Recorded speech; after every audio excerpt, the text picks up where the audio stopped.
Diary शब्द अंग्रेजी भाषा का है।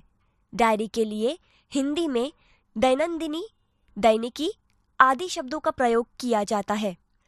डायरी में निजी जीवन में प्रतिदिन घटित घटनाओं का लेखा जोखा रखा जाता है। डायरी के पढ़ने से किसी व्यक्ति के जीवन में घटित घटनाओं, कार्यों या तथ्यों की जानकारी प्राप्त होती है। डायरी में व्यक्ति घटित घटनाओं के साथ साथ अपने मन में उठी प्रतिक्रियाओं की अभिव्यक्ति भी अंकित करता है, इसलिए उसमें वैयक्तिकता होती है। डायरी प्रतिदिन, साप्ताहिक, पाक्षिक अथवा मासिक लिखी जा सकती है।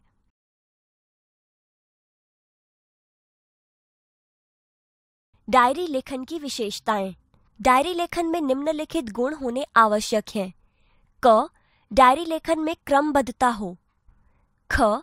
इसमें लिखा गया विवरण संक्षिप्त, सारगर्भित तथा वास्तविक हो। ग. डायरी लेखन में स्थान, तिथि, घटना या तथ्य का स्पष्ट रूप से उल्लेख होना आवश्यक है। घ. डायरी लेखन करते समय आलोचना, टीका टिप्पणी, बनावटीपन, काल्पनिकता, चित्रात्मकता, अनावश्यक विस्तार से बचना चाहिए। डायरी लेखन के लाभ। क. इससे जीवन में घटी घटनाओं की जानकारी प्राप्त होती है। ख. डायरी में तथ्यों का उल्लेख रहता है, इसी कारण व्यक्ति दिन भर जो अच्छे बुरे काम करता है उसका उल्लेख भी रहता है। इससे शनेह शनेह बुराइयों से बचा जा सकता है। ग. डायरी ही ऐसा दस्तावेज है जिसे पढ़कर किसी व्यक्ति के जीवन के पिछले अनुभवों तथा घटनाओं की जानकारी उसी व्यक्ति के शब्दों में प्राप्त की जा सकती है।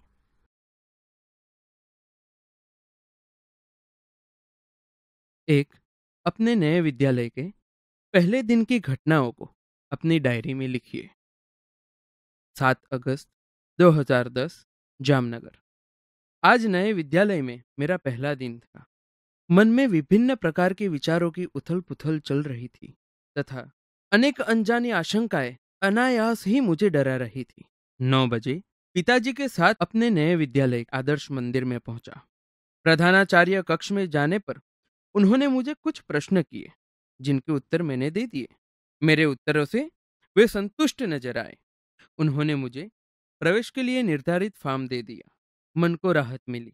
थोड़ी ही देर में शुल्क आदि जमा करवाने के बाद मैं अपनी नई कक्षा में पहुंच गया। अपने नए दोस्तों, अध्यापक और आचार्य से मिलकर ऐसा नहीं लगा कि मैं नए विद्यालय में आ गया हूं।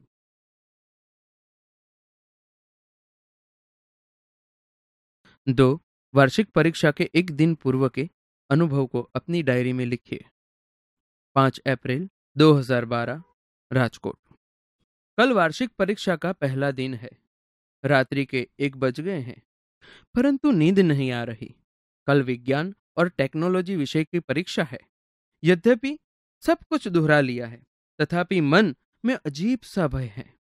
अचानक पिताजी मेरे कमरे में आए। मुझे जगा हुआ देखकर ढाढ़स बंधाया और बिस्तर पर लेट जाने को कहा। बत्ती बंद कर दी। बिस्तर पर पड़े पड़े भी नींद नहीं आ रही। पिताजी के चले जाने पर टेबल लैंप जलाया और पुस्तक के पन्ने पुनः पलटने लगा। थोड़ी ही देर में थककर बिस्तर पर पुनः लेट गया और न जाने नींद कब आ गई।